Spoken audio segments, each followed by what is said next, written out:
মাগুরার আলোচিত শিশু ধর্ষণ ও হত্যা মামলায় দ্বিতীয় দিনে আরও ৩ জনের সাক্ষ্য গ্রহণ করেছেন আদালত। মঙ্গলবার মামলার পরবর্তী সাক্ষ্য গ্রহণের দিন ধার্য করা হয়।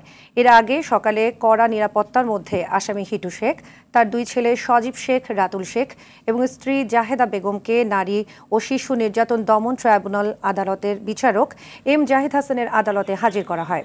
তাদের উপস্থিতিতে সাক্ষী ইব্রাহিম শেখ, হজরত আলী ও দেলোয়ার হোসেনের সাক্ষ্য গ্রহণ করে আদালত।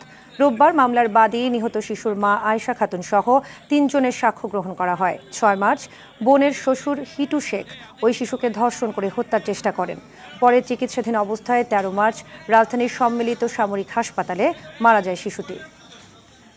আগামীকাল অন্য কোনো মামলার সাক্ষী থাকবে না, শুধু আসিয়া হত্যা মামলাটাকে আমরা দ্রুত নিষ্পত্তির জন্য সাক্ষীর ব্যবস্থা করব এবং যত দ্রুত সময় হয় আমরা এই মোকদ্দমার কার্যক্রম শেষ করার চেষ্টা, সুবিচার করার চেষ্টা করব।